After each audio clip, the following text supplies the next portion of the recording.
आज हम लोग खनिज और अयस्क के बारे में जानते हैं। तो सबसे पहले हम आपको बताते हैं कि जो भी देख रहे होंगे वीडियो को पूरा देखिएगा ताकि खनिज और अयस्क पूरी अच्छी तरह से समझ आए। खनिज कहने का मतलब है कि पृथ्वी के भूगर्भ से खुदाई करके, पृथ्वी के जो भूगर्भ है यानी पृथ्वी के अंदर से खुदाई करके प्राकृतिक रूप में पाए जाने वाले तत्व या यौगिक को हम लोग क्या कहते हैं? खनिज कहते हैं। जैसे कोयला, अभ्रक, जस्ता और भी बहुत सारी चीज़ें हैं। तो खनिज जो है भूगर्भ से क्या है? खुदाई करके प्राप्त किया जाता है। लेकिन अयस्क, तो अयस्क जो है क्या है? खनिज में, जिस खनिज में, खनिज तो गया, तो खनिज के अंतर्गत अयस्क आते हैं। तो जिस खनिज में धात्विक गुण मौजूद हो और उसे धातु को आसानी से क्या किया जा सके? प्राप्त किया जा सके, कम खर्च में प्राप्त कर सके, उसी को अयस्क कहते हैं। जैसे हेमेटाइट, हेमेटाइट लोहा का अयस्क है। बॉक्साइट, बॉक्साइट जो है एल्युमिनियम का अयस्क है।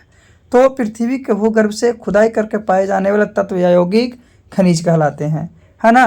तो धात्विक गुण और कम खर्च में जब हम उसको निकाल लेंगे तो उसी को अयस्क कहेंगे। धात्विक गुण होगा जिसमें धातु के गुण होंगे और कम खर्च में धातु निकाली जा सके उसे अयस्क कहेंगे। लेकिन धात्विक गुण ना होगा और धातु प्राप्त ना कर सकते हैं, धातु प्राप्त ना की जा सकते, उसी को क्या कहते हैं? खनिज कहते हैं। इसीलिए बताया जाता है कि जितने भी अयस्क हैं, है ना, अयस्क और खनिज में देखते हैं तो खनिज से अयस्क बनता है, अयस्क तो खनिज तो नहीं बना। तो सभी खनिज अयस्क होते हैं लेकिन सभी अयस्क जो हैं आपका क्या, सभी खनिज जो हैं अयस्क नहीं हो सकते हैं, लेकिन सभी अयस्क जो हैं आपको क्या हो सकते हैं? खनिज हो सकते हैं। क्यों? क्योंकि अयस्क की प्राप्ति खनिज से होती है। तो खनिज से तो अयस्क बन रहा है, अयस्क से तो खनिज नहीं बन रहा। इसीलिए सभी खनिज जो है आपका अयस्क होगा लेकिन सभी अयस्क जो है वो आपका खनिज नहीं होगा। तो ये है खनिज और अयस्क यानी मिनरल्स एंड ऑर्स में अंतर। चलिए आगे हम लोग चलते हैं। इसके बाद क्या है कि भारत में खनिज जो है विकास एवं सर्वेक्षण के लिए मुख्य रूप से दो संस्था है। क्या तो खनिज जो है भारत में जो खनिज विकास एवं सर्वेक्षण के लिए, इसके लिए दो संस्था है। कौन है? तो एक कोलकाता में है, एक नागपुर में है। कोलकाता में जिसका नाम है जियोलॉजिकल सर्वे ऑफ इंडिया, यानी खनिज को क्या है संस्था है खनिज के लिए, उसका नाम है जियोलॉजिकल सर्वे ऑफ इंडिया जो कोलकाता में है। दूसरा है भारतीय खनन ब्यूरो जो नागपुर में है। कहाँ में है? नागपुर में। फिर है भारत के शीर्ष 3 खनिज उत्पादक राज्य है। भारत में 3 गो है जो कि सबसे ऊपर आता है क्या में? खनिज उत्पादन में, जिसमें राजस्थान है, उड़ीसा है और आंध्र प्रदेश है। राजस्थान है, उड़ीसा है और क्या है? आंध्र प्रदेश है ना। यानी सबसे ज़्यादा कहाँ? राजस्थान में, उसके बाद उड़ीसा, है ना। चलिए आगे। तो भारत में पाए जाने वाले प्रमुख खनिज के अंतर्गत तांबा आता है। क्या आता है? तांबा। तो तांबा के बारे में सबसे पहले जानते हैं कि तांबा क्या है और क्या नहीं है। तो तांबा क्या है? तांबा मानव सभ्यता द्वारा, किसके द्वारा? मानव सभ्यता द्वारा सबसे पहले प्रयोग की जाने वाली धातु, यानी सबसे पहले जो है आपका मानव सभ्यता में तांबा का प्रयोग किया गया था, है ना। और तांबा जो है विद्युत का सुचालक है, इसीलिए विद्युत तार बनाने के लिए प्रयोग किया। तो तांबा का उपयोग किसका? विद्युत तार बनाने के लिए करते हैं। क्यों करते हैं? क्योंकि ये विद्युत का सुचालक है। तो भारत में सबसे अधिक उत्पादन जो है आपका, भारत में तांबे का सबसे अधिक उत्पादन कहाँ में है? तो मध्य प्रदेश में है। क्या है? मध्य प्रदेश में है। और भारत में तांबे का अधिक उत्पादन और क्या है? पहला तो मध्य प्रदेश में, दूसरा राजस्थान में। लेकिन तांबा का सबसे अधिक भंडार कहाँ में है? तो राजस्थान में। कहाँ है? राजस्थान में। भंडार की दृष्टिकोण से देखा जाएगा तो सबसे ज़्यादा भंडारित राजस्थान में है, लेकिन उत्पादन में देखा जाएगा तो उत्पादन में सेकंड स्थान पे आता है। कौन से स्थान पे? उत्पादन में सेकंड स्थान पे आता है। चलिए और भी हम लोग जानते हैं तांबा के बारे में। तो अधिक उत्पादन में पहले एमपी आ गया जहां 64%, फिर राजस्थान आ गया जहां 28%। दुनिया में सबसे अधिक तांबे का उत्पादन चिली में होता है। और दुनिया वर्ल्ड में देखते हैं तो वर्ल्ड में चिली देश है, चिली देश में सबसे ज़्यादा तांबे का उत्पादन होता है। इसके प्रमुख खाने कहाँ है? तो राजस्थान में देखते हैं तो खेतड़ी में हो गया, आपका झुंझुनू में हो गया, अलवर में हो गया। फिर मध्य प्रदेश में देखते हैं तो मध्य प्रदेश में बालघाट में, उत्पादन सबसे ज़्यादा मध्य प्रदेश में और भंडारण सबसे ज़्यादा राजस्थान में। और दुनिया में सबसे अधिक तांबे का उत्पादन चिली में। चलिए आगे हम लोग चलते हैं। तांबा के बाद क्या है? हीरा, जिसको डायमंड बोलते हैं। तो हीरा जो है सबसे कठोर धातु है और कार्बन का सबसे शुद्ध रूप है, यानी कार्बन का सबसे शुद्ध रूप भी हीरा है और हीरा जो है सबसे कठोर आधातु है ना। तो भारत में हीरे का सबसे अधिक उत्पादन कहाँ? मध्य प्रदेश में। लेकिन भंडार भी कहाँ है? मध्य प्रदेश में। यानी कि उत्पादन भी मध्य प्रदेश में और भंडार भी मध्य प्रदेश में। किसका? हीरा का। किसका? हीरा का। दुनिया में सबसे अधिक हीरे का उत्पादन पूरे वर्ल्ड की दृष्टिकोण से देखते हैं तो सबसे ज़्यादा हीरे का उत्पादन रूस में, कहाँ में, रूस में। और इसका अधिक भंडार यानी दुनिया में हीरे का सबसे क्या है, अधिक भंडार कहाँ है, तो किम्बरले दक्षिण अफ्रीका में पड़ता है, कहाँ में, दक्षिण अफ्रीका में। और विश्व प्रसिद्ध कोहिनूर हीरा जो है तेलंगाना की गोलकुंडा खान से निकाला था, किससे, गोलकुंडा खान से। इसका प्रमुख खान तो मध्य प्रदेश का पतरा झील। आगे हम लोग चलते हैं सोना के बारे में। तो सोना एक बहुमूल्य धातु है, इसका उपयोग आभूषण बनाने, सिक्के बनाने में किया जाता है। और भारत में लगभग 99% सोना कर्नाटक में मिलता है। भारत में 99% सोना कहाँ, कर्नाटक में। यानी सबसे अधिक उत्पादन भी कर्नाटक में होता है और सबसे अधिक भंडारण भी कहाँ है, कर्नाटक है। और दुनिया के सबसे अधिक सोने का उत्पादन चीन में होता है, कहाँ में, दुनिया में सबसे ज़्यादा चीन में, और भारत में कर्नाटका में। इसके प्रमुख खाने हैं कहाँ, तो कर्नाटक की कोलार की खान हो गया, फिर हट्टी की खान हो गया, ये सब क्या है, इसकी खान है सोने के लिए। तो कर्नाटक में ये सब जगह पड़ता है। तो याद रखना है कि भारत में सोने की सबसे अधिक उत्पादन कहाँ में होता है, कर्नाटका में, और सबसे अधिक भंडार भी है जो भी कहाँ में है, तो कर्नाटक में है। सोना क्या है, एक बहुमूल्य धातु है जिसका उपयोग कौच के लिए, आभूषण बनाने के लिए और सिक्के के लिए किया जाता है। और भारत में लगभग 99% सोना का कर्नाटक से ही मिलता है ना। दूसरी बात, शुद्ध सोना का कभी भी आभूषण नहीं बनता, उसमें मिलावट होती है। क्या होती है, मिलावट। चलिए आगे, सोना के बाद चांदी। चांदी क्या है, तो चांदी के बारे में बताते हैं कि भारत में चांदी की स्वतंत्र खाने नहीं पाई जाती है। स्वतंत्र है जो कि चांदी के खाने नहीं पाई जाती है।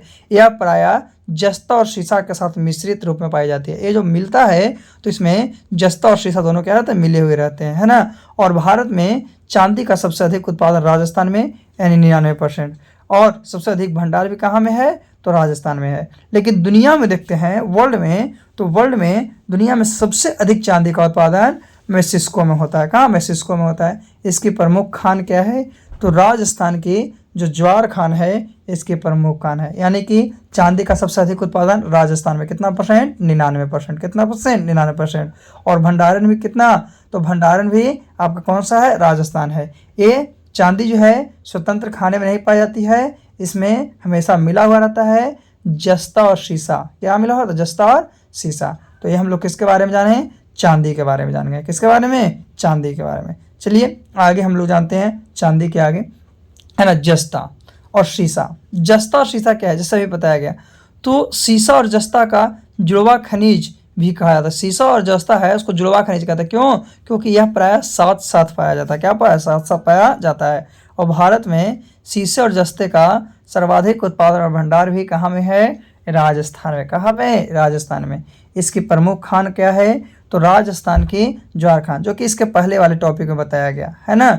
चलिए आगे हम लोग चलते हैं। तो भारत पाए जाने वाले जस्ता और शीशा के बारे में देख चुके हैं, है ना, कि ये दोनों को जुड़वा खनिज कहते हैं। क्यों, क्योंकि ये दोनों प्रायः साथ साथ पाए जाते हैं। और इसका उत्पादन और भंडार जो है सबसे ज़्यादा कहाँ में है, तो सबसे ज़्यादा आपका राजस्थान में। इसकी प्रमुख खाने राजस्थान की ज्वार खान है। चलिए आगे, तो आगे है जिप्सम। जिप्सम का नाम सुने होंगे। तो प्लास्टर ऑफ पेरिस में इसका उपयोग होता है। जिप्सम का उपयोग प्लास्टर ऑफ पेरिस में होता है। और क्षारीय मृदा को उदासीन करने में भी जिप्सम का उपयोग किया जाता है। किसका, क्षारीय मृदा को उदासीन करने के लिए भी जिप्सम का प्रयोग किया जाता है। और भारत में जिप्सम का सबसे अधिक उत्पादन और भंडार राजस्थान में। कहाँ में है, राजस्थान में। सबसे ज़्यादा जिप्सम जो है राजस्थान में, है ना। प्रमुख खाने क्या है, तो राजस्थान का हनुमानगढ़ जिला। राजस्थान का हनुमानगढ़ जिला है जो जहाँ पे क्या है, जिप्सम को प्राप्त किया जाता है ना। और इसका उपयोग किसमें, तो प्लास्टर ऑफ पेरिस में करते हैं। चलिए आगे हम लोग चलते हैं जिप्सम के बाद। टीन। टीन है, इसका उपयोग धातु की चादर बनाने में किया जाता है। किसके, धातु की चादर बनाने में किया जाता है। और भारत में लगभग इसका संपूर्ण भंडार व उत्पादन छत्तीसगढ़ में होता है। कहाँ में होता है, छत्तीसगढ़ में होता है। और भारत में टीन का सबसे अधिक उत्पादन और भंडार भी छत्तीसगढ़ में है। इसकी प्रमुख खान क्या है, तो छत्तीसगढ़ का बस्तर जिला। तो टीन के बाद हम लोग अबरक के बारे में। तो अबरक विद्युत का कुछ अलग होता है, इसीलिए इसका उपयोग विद्युत उपकरण बनाने में किया जाता है। और भारत में अबरक का सबसे अधिक उत्पादन कहाँ है, आंध्र प्रदेश में है। और आंध्र प्रदेश में क्या होता है, आंध्र प्रदेश के नेल्लौर जिला है, नेल्लौर जिला में अबरक का उत्पादन सबसे अधिक माना जाता है भारत का। टीन कहाँ था, टीन छत्तीसगढ़ हो गया। छत्तीसगढ़ कौन सा खाने, तो छत्तीसगढ़ का बस्तर जिला।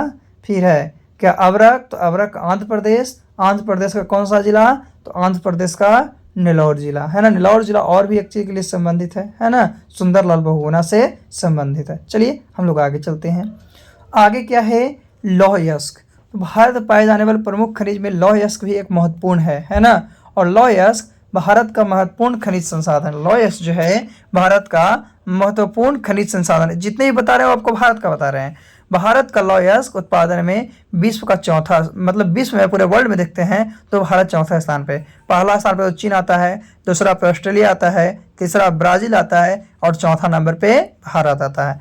तो भारत में लौह अयस्क का सबसे अधिक उत्पादन उड़ीसा में होता है। कहाँ में होता है, उड़ीसा में। इसकी प्रमुख खान क्या है, तो कर्नाटक का कुद्रेमुख, फिर है छत्तीसगढ़ का बेलाडीला और उड़ीसा का क्योंझर। उड़ीसा का क्या है, क्योंझर। तो ये भारत की खान है और सबसे ज़्यादा कहाँ में, उड़ीसा में आपका क्या है, लोहे का उत्पादन होता है। अगर वर्ल्ड के दृष्टिकोण से देखें तो ये भारत जो है चौथे स्थान पे आता है। कौन से स्थान पे, चौथे स्थान पे। कौन, भारत, है ना। चलिए, तो भारत में कौन था, उड़ीसा था। भारत में कौन था, उड़ीसा। और इसकी खान भी हम लोग देख चुके हैं, है ना। तो चलिए लौह अयस्क के बाद आगे चलते हैं कोयला के बारे में।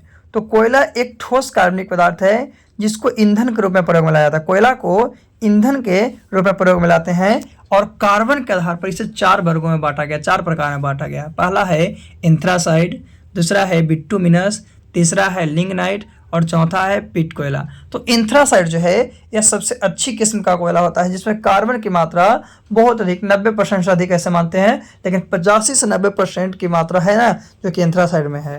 दूसरा है बिटुमिनस। तो बिटुमिनस में कार्बन की मात्रा 65 से 75%, कितना, 65 से 75%। और भारत में सबसे ज़्यादा कोयला बिटुमिनस कोयला ही पाया जाता है। कौन सा कोयला, बिटुमिनस कोयला। लिग्नाइट, तो लिग्नाइट में कार्बन की मात्रा 45 से 55% होती है। इसे भूरा कोयला भी कहते हैं। क्या कहते हैं, भूरा कोयला भी कहते हैं। फिर पिट कोयला, तो इसमें कार्बन की मात्रा 45% से भी कम होती है और यह सबसे निम्न कोटि का कोयला होता है ना। जो बिटुमिनस कोयला की बात की है इसी को हम लोग कोकिंग कोयला भी कहते हैं। तो सबसे अच्छा कोयला एंथ्रासाइड होता है। चलिए, तो सबसे भारत में कोयले का सबसे अधिक उत्पादन कहाँ में, छत्तीसगढ़। भारत में देखते हैं तो छत्तीसगढ़ में उत्पादन होता है, लेकिन सबसे ज़्यादा भंडार कहाँ है, तो झारखंड में। भंडार और उत्पादन में अंतर, उत्पादन कहने का मतलब वहाँ बनेगा और भंडार कहने का मतलब वहाँ पे है ना। तो प्रमुख खाने कौन कौन है, तो झारखंड में झरिया हो गया, धनबाद हो गया, फिर पश्चिम बंगाल में रानीगंज, आसनसोल और तेलंगाना में सिंगरौली। चलिए आगे हम लोग कोयला के बाद जानते हैं, है ना। बॉक्साइट, बॉक्साइट जो है और ये अल्मुनियम का अयस्क है ना। तो बॉक्साइट एक धात्विक खनिज है, यह अल्मुनियम का अयस्क है और भारत में उड़ीसा बॉक्साइट का उत्पादन करता है और भंडारण में प्रथम स्थान पर भी है ना। भंडारण में कौन सा, प्रथम स्थान पे है और उत्पादन कौन करता है, उड़ीसा जो है करता है। तो उड़ीसा जो है उत्पादन भी करता है और भंडारण में भी है, इसीलिए भारत में क्या है, बॉक्साइट का सबसे अधिक जो उत्पादन हो गया और बॉक्साइट का वो किसका, उड़ीसा हो गया। फिर है क्रोमाइट। क्रोमाइट एक धात्विक खनिज है। क्या, धात्विक खनिज है और क्रोमाइट से ही क्रोमियम प्राप्त किया जाता है। इसका उपयोग हम लोग स्टेनलेस इस्पात बनाने के लिए करते हैं, स्टेनलेस स्टील बनाने के लिए करते हैं, है ना। है और भारत में क्रोमाइट का सबसे अधिक उत्पादन उड़ीसा में है। सबसे अधिक उत्पादन कहाँ में है, उड़ीसा में है। किसका, क्रोमाइट का। तो बॉक्साइट का सबसे अधिक उत्पादन उड़ीसा में है, तो क्रोमाइट का भी सबसे अधिक उत्पादन कहाँ में है, उड़ीसा में है। तो बॉक्साइट जो है एल्युमिनियम का अयस्क है और क्रोमाइट है, क्रोमाइट से हम लोग किसको, क्रोमियम को प्राप्त करते हैं। चलिए आगे हम लोग चलते हैं। आगे क्या है, थोरियम और यूरेनियम। थोरियम, यह भारत थोरियम का विश्व में सबसे बड़ा उत्पादक देश है। विश्व में सबसे बड़ा उत्पादक देश कौन है, थोरियम है। और विश्व का सबसे बड़ा थोरियम का भंडार केरल में है। कहाँ में है, केरल में। थोरियम केरल तट पर मोनाजाइट बालू से प्राप्त किया जाता है। किससे, मोनाजाइट बालू से प्राप्त किया जाता है। और भारत में थोरियम का सबसे अधिक उत्पादन केरल में। भारत में थोरियम का सबसे अधिक उत्पादन कहाँ में है, केरल में। यूरेनियम, यूरेनियम का उपयोग परमाणु संयंत्रों में ईंधन के रूप में किया जाता है। किसके रूप में, ईंधन के रूप में किया जाता है। और यूरेनियम का उपयोग परमाणु बम बनाने के लिए किया जाता है। किसने, परमाणु बम को बनाने के लिए किया जाता है। और भारत में यूरेनियम का सबसे अधिक उत्पादन कहाँ है, आंध्र प्रदेश में है। कहाँ में है, आंध्र प्रदेश में। यूरेनियम का सबसे अधिक उत्पादन आंध्र प्रदेश में है। और भारत में यूरेनियम का सबसे महत्वपूर्ण खान झारखंड की जादूगोड़ा में। कहाँ में, झारखंड की जादूगोड़ा में है। किसका, यूरेनियम का सबसे महत्वपूर्ण खान झारखंड की जादूगोड़ा में। चलिए आगे हम लोग चलते हैं, क्या है, तो पेट्रोलियम, पेट्रोलियम क्या है, तो भारत में पेट्रोलियम उत्पादन में सबसे प्रमुख योगदान अपतटीय क्षेत्रों का है। किसका? अपतटीय क्षेत्रों का है। और देश में अपतटीय क्षेत्रों का कुल योगदान लगभग 66% है। कितना प्रतिशत है? 66%। और असम के डिगबोई को तेल नगरी के रूप में जाना जाता है। किसको? असम का डिगबोई क्षेत्र है उसको तेल नगरी के रूप में जाना जाता है। और डिगबोई में एशिया में पहली बार तेल का कुएं का खनन किया गया था। डिगबोई में एशिया में पहली बार तेल कुएं का खनन किया गया था। कितना में? 1901 ईस्वी में यहाँ एशिया की पहली रिफाइनरी को शुरू किया गया था। यानी सबसे पहले एशिया में पहला कब? 1901 ईस्वी में। फिर मुंबई से लगभग 176 किलोमीटर दूर खंभात की खाड़ी में मुंबई हाई तेल क्षेत्र की खोज की गई थी। 1973 ईस्वी में हुई थी, है ना। और देश में सर्वाधिक तेल जो है यहीं से उत्पादन होता है। सबसे ज़्यादा तेल का उत्पादन कहाँ होता है? तो सबसे ज़्यादा तेल का उत्पादन आपका क्या? मुंबई हाई में होता है, जिसकी खोज 1973 ईस्वी में की गई थी। कितना? 1973 ईस्वी में की गई थी। तो ये था आपका भारत में पाए जाने वाले प्रमुख खनिज, जो कि भारत में कौन कौन से खनिज पाए जाते हैं। चलिए अब हम लोग आगे अगले वीडियो में सीखेंगे क्या है और क्या नहीं है। आज के लिए इतना ही, धन्यवाद।